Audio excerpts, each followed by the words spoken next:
Luiz, glórias a Deus. Meus irmãos, abra a tua Bíblia no Evangelho do Senhor Jesus Cristo, segundo os relatos de Lucas, capítulo 15, versículo 8.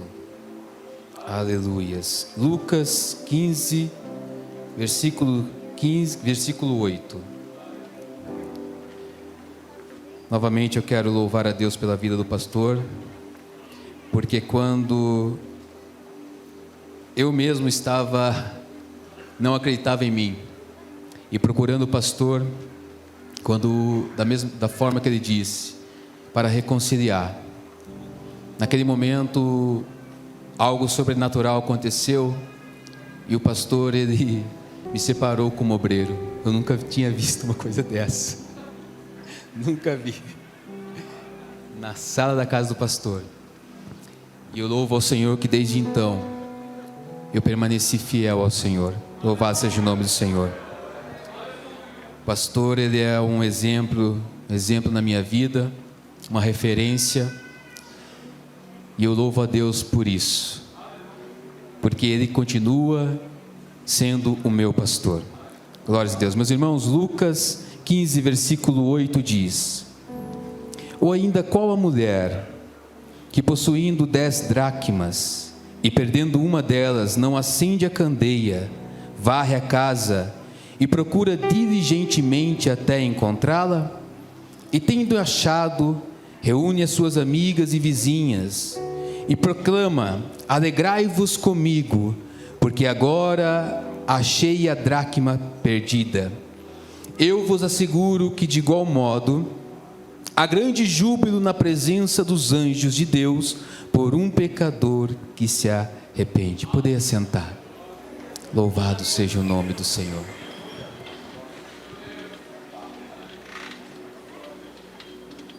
Aleluias.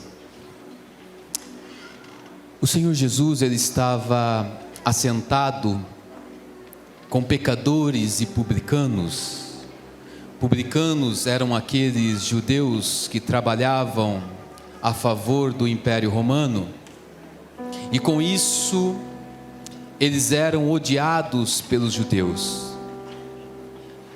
E no momento que o Senhor Jesus estava sentado com os pecadores e publicanos, chega alguns fariseus e mestres da lei e começam a julgar a Jesus, dizendo: ele se assenta com pecadores, ele come com os publicanos. E nesse exato momento o Senhor Jesus, ele conta 3 parábolas. A primeira é a parábola conhecida por todos da ovelha perdida. Quando uma ovelha, ela se perde do rebanho, e o pastor, percebendo que uma ovelha havia se perdido, ele deixa 99, havia 100, ele deixa 99 ovelhas guardadas, seguras, e vai atrás de uma ovelha que havia se perdido. A segunda parábola é essa que nós acabamos de ler, que fala que uma mulher que havia ganhado 10 dracmas e perdeu uma dracma, então ela decide acender a candeia, a lamparina. Então quando ela acende a candeia, percebe que a casa estava suja, ela varre a casa, encontra a dracma e se alegra muito com as suas amigas. E a terceira parábola é a parábola conhecida por todos também, que é a do filho pródigo, que é aquele rapaz que chega para o seu pai antes do tempo e pede a herança, pede tudo que lhe pertencia, mas não era o tempo. Mas o seu pai concede o desejo do coração dele. Ele pega toda a herança, ele sai da casa de seu pai, e lá no mundo, lá fora, ele gasta tudo o que ele tinha recebido do teu pai.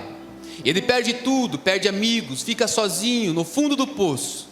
E então ele se lembra que o seu pai tinha uma casa aconchegante, confortável, e que ele tinha tudo na casa do pai dele. E ele então decide voltar para a casa do pai. E quando ele volta na casa do seu pai, ele tem uma surpresa. O seu pai estava esperando por ele, e esperando de braços abertos. E então o seu pai recebe-o novamente e restitui tudo que ele havia perdido. Essas 3 parábolas relata o amor de Deus para com o pecador. Claramente, o Senhor Jesus estava demonstrando para os fariseus e mestres da lei que o Deus Pai, Ele amava os pecadores, Ele amava aqueles que necessitavam de perdão, que necessitavam de cura, de salvação.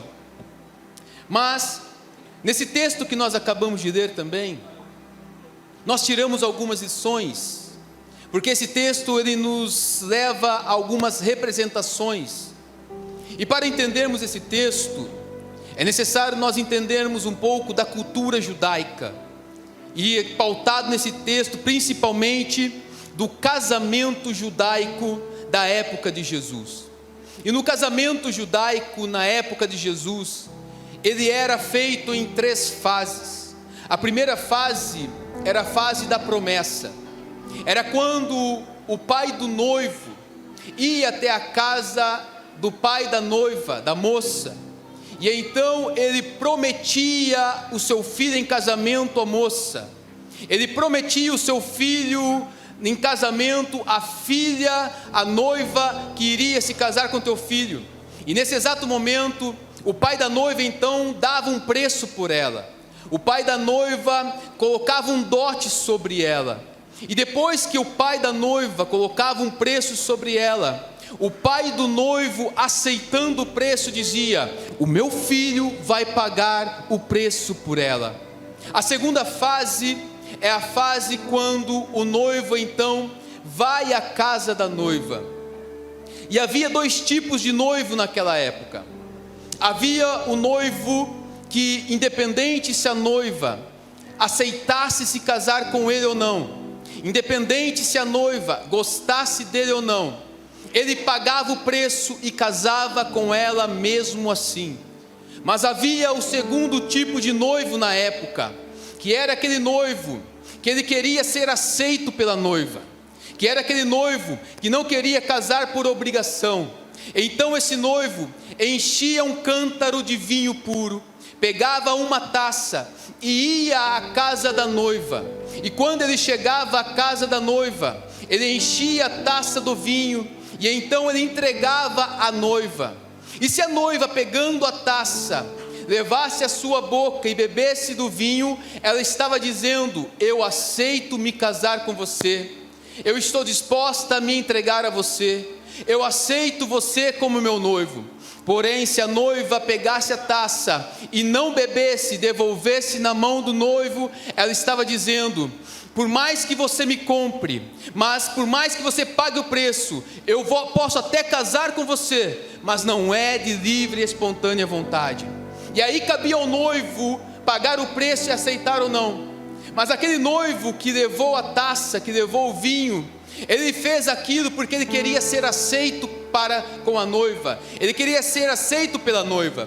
Mas a noiva então, bebendo do vinho e aceitando se casar com o noivo, agora o noivo então pagava o preço por ela, o noivo pagava o dote por ela, e depois de pagar o preço, o noivo então, ele tinha que voltar para a casa do pai, porque geralmente na cultura judaica, os filhos construíam as casas ao lado da casa do pai, os filhos construíam a casa no terreno do pai. Então na cultura judaica, o noivo tinha agora, depois de ter pago o preço pela noiva, voltar à casa do seu pai, construir a casa a qual ele iria viver com a sua noiva por toda a vida. Mas na cultura judaica, o noivo deveria construir com as suas mãos a casa. Por mais que ele tivesse uma condição financeira boa, ele não poderia terceirizar o serviço, ele deveria trabalhar na casa, ele deveria construir com as suas mãos. Então o noivo, sabendo que ele deveria construir com as suas mãos, ele sabia que levaria um tempo para construir a casa, e aquele tempo ele não podia falar o quanto tempo seria, ou quantos meses levaria. Ele não podia dizer para a noiva: olha, vai levar X tempo. Ele não podia dizer para a noiva: olha, eu voltarei em tal hora. Não, porque ele não sabia. Ele deveria construir a casa e isso demorava. Mas antes do noivo voltar à casa do pai, para construir a casa que ele iria viver com a sua noiva, ele a entregava um presente. Ele entregava um símbolo do compromisso, da aliança. Era ele dizendo para a noiva: olha, eu vou voltar à casa do meu pai, para construir um local, um lugar para nós vivermos, mas eu não vou deixar você sem uma esperança que eu vou voltar. Eu vou te entregar um presente. E ele entrega um presente para a noiva, e esse presente representava a aliança, o compromisso. E geralmente esse presente era um colar de 10 dracmas. Geralmente esse presente era uma tiara de 10 dracmas. Podia ser ou o colar ou a tiara. O noivo, antes de voltar à casa do pai, ele entregava este colar, que tinha uma dracma central no meio. Mas essa dracma não era comum, ela não tinha os símbolos da moeda da época. A dracma era uma moeda que valia um dia de trabalho, uma moeda grega. Mas essa dracma que o noivo entregava, esse colar de 10 dracmas, com essa dracma central, não era uma dracma comum, porque o noivo mandava gravar na dracma: consagrada a mim. Ele entregava essa dracma gravada, consagrada a mim, com essa dracma central e com mais 9 dracmas que rodeavam essa dracma, e entregava e dizia: agora nós temos um compromisso, agora você está compromissada. Eu vou voltar para trabalhar na casa do pai, mas eu vou voltar te buscar para casar comigo. A noiva de imediato tinha que vestir essa dracma, porque era o símbolo do compromisso, era o símbolo da aliança. E a noiva então vestia a dracma. Quando a noiva vestia a dracma, por mais que ela estivesse bem vestida ao sair na rua, por mais que ela estivesse com o seu cabelo muito bem penteado ao sair na rua, por mais que ela estivesse muito bem maquiada ao sair na rua, ninguém reparava no vestido dela, ninguém reparava no cabelo dela, ninguém reparava na maquiagem dela. O que chamava a atenção de todos era o colar de 10 dracmas. Quando ela saía na rua, as pessoas olhavam para ela vestida com o colar e diziam: essa moça é compromissada, essa moça tem um noivo que vai voltar para buscá-la. O colar chamava atenção, o brilho do colar chamava atenção. Por isso que a noiva deveria zelar pelo colar, por isso que a noiva deveria cuidar do colar. Era o símbolo do compromisso, era o símbolo da aliança. Se o noivo voltasse e a encontrasse sem o colar, ele poderia anular o casamento. Se o noivo voltasse e visse que estava faltando alguma dracma, ou que o colar estava mal cuidado, ele poderia anular o casamento, porque significaria que ela não zelou pelo compromisso, significaria que o noivo não era tão importante para ela. Então a noiva tinha que zelar, a noiva tinha que cuidar. Quando a noiva vestia o colar, ela dizia: eu tenho um noivo e eu aguardo a sua volta. E aí tinha a terceira fase, que era aquela qual o noivo voltava para casa, o presente, a aliança já tinha sido entregue, o dote já tinha sido pago, e ele ia para a tua casa, para a casa do seu pai, e construía a casa. Depois de um determinado tempo, a casa estava pronta. Ele chegava para o seu pai e dizia: pai, eu terminei a casa. Então seu pai dizia para ele: filho, então vai buscar a tua noiva. E no tempo que ele estava indo buscar a noiva, a festa judaica demorava 7 dias. E no tempo que ele estava indo buscar a noiva, o pai chamava os seus servos e dizia: vamos preparar uma grande festa, vamos preparar um grande banquete para receber a noiva como meu filho foi buscar. E então o filho ia buscar a noiva, mas dessa vez o filho não iria mais entrar na casa da noiva. Dessa vez o filho não iria mais bater na porta, entrar na casa, se relacionar com a família, não. Dessa vez o noivo viria com a sua comitiva, com seus servos, com seus amigos, festejando. Mas antes de chegar à casa, quando estava se aproximando da casa, alguém gritava: aí vem o noivo. A noiva tinha que estar com o colar brilhando, zelando por ele, e de imediato ela levantava, ia ao encontro do noivo. Algumas ocasiões, quando o noivo tinha condição, ele contratava músicos, que quando estivesse chegando perto da casa, tocavam as trombetas, anunciando que o noivo estava chegando. E de repente a noiva ouvia o toque da trombeta, mas ela já estava preparada, com as vestes em ordem, com o colar que representava a aliança em ordem. Ela levantava, ia ao encontro do noivo, entrava na carruagem, ia até a casa do noivo. A porta da casa do pai do noivo se abria, ela entrava e ceava e festejavam, e o noivo era glorificado pela noiva. Aleluias. Mas Tiago, o que tem a ver a Bíblia e o Senhor Jesus? Ele, por várias vezes, ele contou parábolas. A Bíblia, através dos profetas, por várias vezes aconteceu algo que representava algo que iria acontecer. E essa parábola, o casamento judaico, significa que o noivo, um dia, que o Deus Pai, ele veio até a terra, fez a humanidade, aleluias, e através dos profetas ele prometeu o seu filho à noiva. Os profetas disseram: virá um que vai nascer, esse vai casar com a noiva.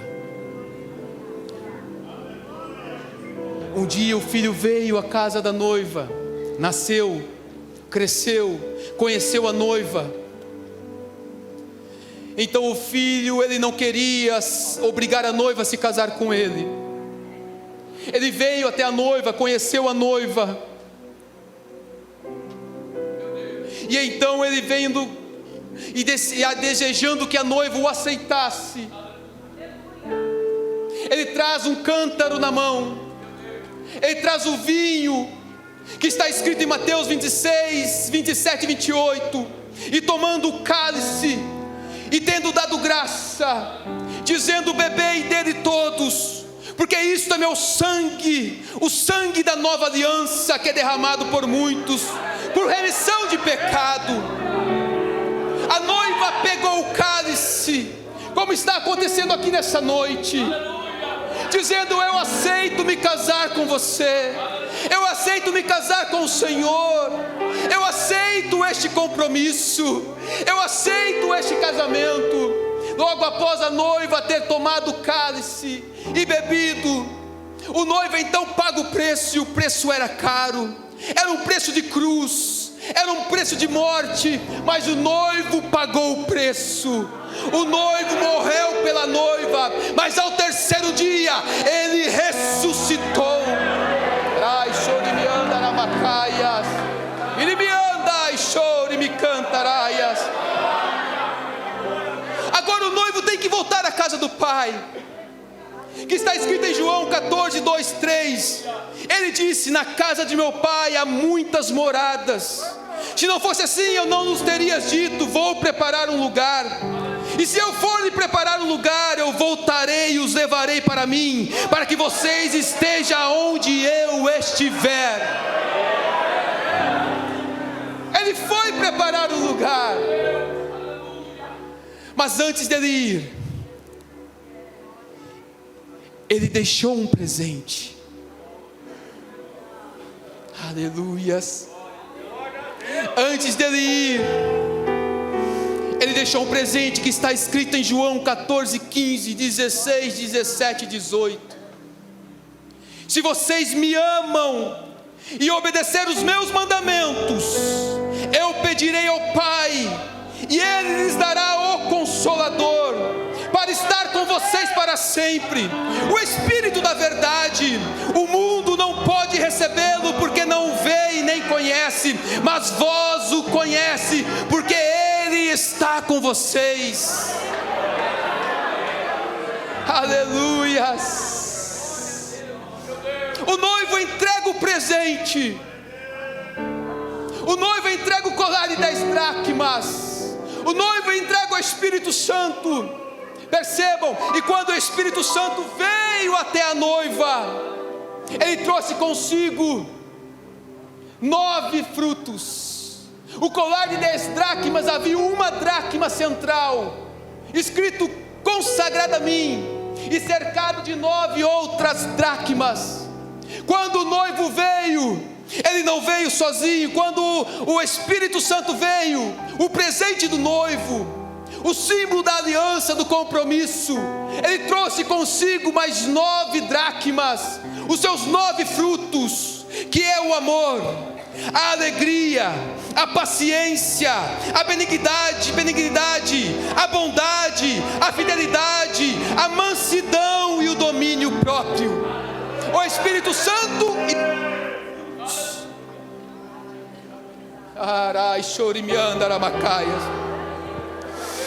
o noivo deixou o presente, o noivo entregou a aliança, o símbolo do compromisso, dizendo: eu vou para a casa do Pai preparar o lugar, mas fica com o meu símbolo da presença, fica com o símbolo da aliança, porque eu vou voltar para buscar vocês. Ah, meu irmão, e quem tem o Espírito Santo, quem tem o presente do noivo, tem amor. Em João 4,7 diz: amados, amemos uns aos outros, pois o amor procede de Deus, e aquele que ama é nascido de Deus e conhece a Deus. Quem tem o presente do noivo tem a alegria. Em Salmo 71, 23 diz: os meus lábios gritarão de alegria quando eu cantar louvores a ti, pois tu me redimiste. Quem tem o presente do noivo tem a paz. Em João 14, 27 diz: deixo-lhe a paz, a minha paz eu vos dou, e não dou como o mundo a dá. Não perturbem os seus corações e nem tenham medo. Quem tem o presente do noivo tem a paciência. Aleluias. Em Romanos 12 diz: alegrai-vos na esperança, sede paciente na tribulação e perseverai na oração. Quem tem o presente do noivo tem a benignidade. Em Salmos 103:4 diz: o Senhor que redime a tua vida da perdição e que te coroa de benignidade e de misericórdia. Quem tem o presente do noivo tem a bondade. Em Efésios 4:32 diz: sejam bondosos e compassivos um para com os outros, perdoando-se mutuamente, assim como Deus perdoou vocês em Cristo Jesus. Quem tem o amigo do noivo, o presente do noivo, tem a fidelidade. Em Salmo 101:6 diz: os meus olhos estarão sobre os fiéis da terra, para que se assente comigo e que ande no caminho reto, e esse me servirá. Quem tem o presente do noivo tem a mansidão. Em Tiago 1:21 diz: pelo que, rejeitando toda a imundícia e acúmulo de malícia, recebei com mansidão a palavra que em vós fostes enxertada, a qual pode salvar a vossa alma. Quem tem o presente do noivo tem o domínio próprio. Em 1 Tessalonicenses diz 4:5 diz: cada um saiba controlar o seu próprio corpo de maneira santa e honrosa, não dominado pelas paixões e desejos desenfreados, como os pagãos que não conhecem a Deus. E quem tem o presente do noivo tem o Espírito Santo, que convence o homem do pecado, que convence o homem da justiça e do juízo. Quem tem o amigo do noivo quem tem o presente do noivo tem o Consolador, que leva os nossos gemidos, e leva os nossos gemidos, e leva os nossos gemidos até a Deus. Arai Shorimianda Aramacaias. É o presente do noivo que nos faz lembrar que Ele está voltando.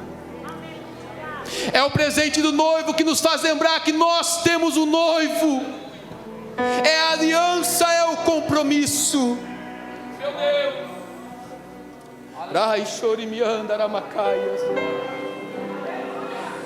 Essa mulher do texto, ela perde a dracma. E perdendo a dracma, a primeira atitude dela é acender a candeia, é acender a lamparina. Não sabemos o motivo da perca, mas a Bíblia, ela nos dá algumas brechas para descobrir isso. Primeiro, o ambiente estava escuro. Segundo, o ambiente estava sujo. Não sabemos se ela tropeçou em algum lugar, pois não enxergou onde andava, e com isso derrubou a dracma. Mas o ambiente estava escuro. Mas a primeira atitude dela foi de acender a lamparina, para procurar o que ela havia perdido. E o que é acender a lamparina está em Salmo 119, 105. Lâmpada para os meus pés e luz para o meu caminho é a tua palavra.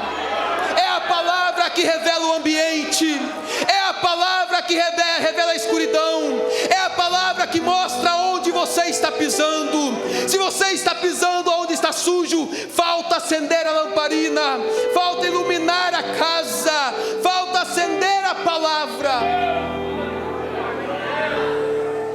Aquela mulher acende a palavra, acende a lamparina, e quando ela acende a lamparina, ela enxerga a sujeira que estava no ambiente. A segunda atitude dela é varrer a casa.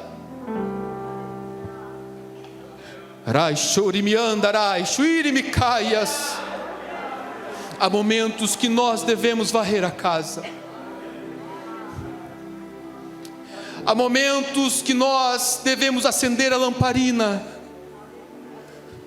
que nós devemos acender a candeia para enxergar a sujeira que está a casa. Ela não perdeu a dracma na rua, ela não perdeu a dracma no mercado, ela perdeu dentro de casa. A mulher perdeu o compromisso com o noivo, que se o noivo voltasse, talvez ela não se casaria com ele. Então ela acende a lamparina e começa a enxergar o ambiente sujo. Mas ao enxergar o ambiente sujo, ela decide varrer a casa. E ela começa a varrer a casa, tirar a sujeira para fora.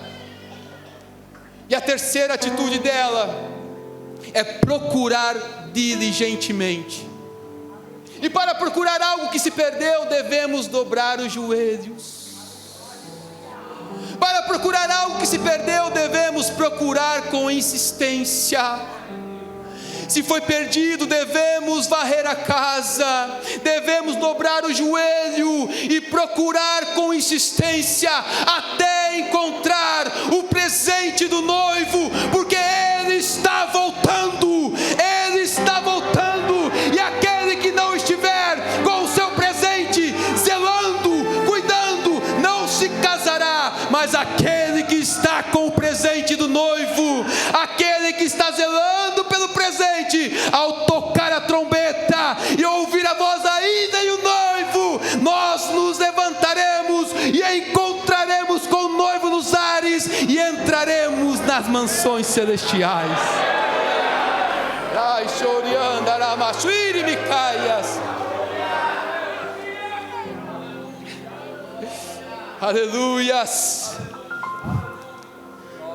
Apocalipse 19, 7 e 9 diz: regozijemo-nos e alegremo-nos e demos-lhes glória, porque as vindas são as bodas do Cordeiro, e já a sua esposa se aprontou. E foi-lhe dado que se vestisse de linho fino, puro e resplandecente, porque o linho fino são a justiça dos santos. E disse-me: escreve, bem-aventurados aqueles que são chamados à ceia das bodas do Cordeiro. E disse-me: estas são as verdadeiras palavras de Deus.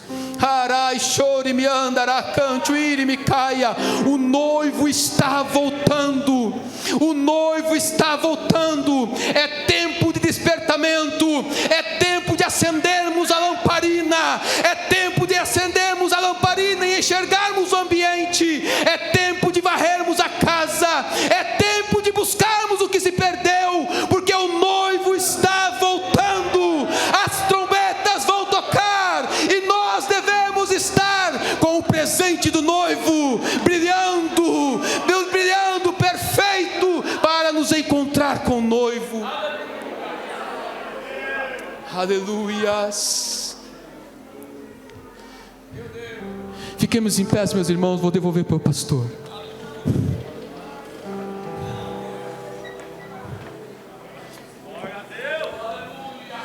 Um dia o noivo veio. Um dia o noivo te comprou. Você tem um noivo. Você tem um noivo que te ama. Ele foi para o Pai. Ele voltou para a sua casa, mas Ele te entregou o presente. Ele entregou o símbolo do seu compromisso, o símbolo da aliança. Ele te disse: ei, cuida bem desse símbolo da aliança, cuida bem desse presente, porque eu vou voltar para buscá-los. Eu vou voltar para buscá-los e levarei comigo novamente. Estará comigo na minha casa, na casa que eu fui preparar, e viverei eternamente. E essa casa, meu irmão, essa casa não haverá mais choro. Nessa casa não haverá lágrimas, dores, depressões, angústia. Nessas casas, meu irmão, na casa que Ele foi nos preparar, Ele limpará dos nossos olhos todas as lágrimas. Ele está voltando. A hora está chegando. A hora está chegando. O noivo está voltando. Ai, chore me anda rabacante, ele me canta rabacaia. Em Apocalipse 3:11 diz: eis que venho sem demora, guarda o que tens para que ninguém tome a tua coroa. Zele pelo presente do noivo, cuide dele, porque o noivo está voltando. O noivo está voltando para buscar uma noiva preparada, uma noiva zelosa e de boas obras. Cuide do presente, zele pelo presente. Ele está voltando, Ele está voltando, Ele está voltando. Arai surimianda aramacaias. Pai, neste momento, Senhor Jesus Cristo, nós levantamos a Ti, Senhor, este clamor. Se porventura tem alguém aqui, Senhor Jesus, que perdeu o Teu presente, se porventura tem alguém aqui, ó Pai, que está com o ambiente escuro, nesta noite, Senhor, nós te pedimos, ó Pai, nesta noite, ó Pai, a lamparina, Senhor, foi acesa. Nesta noite, ó Pai, a candeia iluminou o ambiente, e eu te peço, Senhor, mostra a sujeira, mostra onde está sujo, Senhor, e coloca no coração dos teus filhos para limpar o ambiente, para encontrar a dracma. E se nessa noite você já decidiu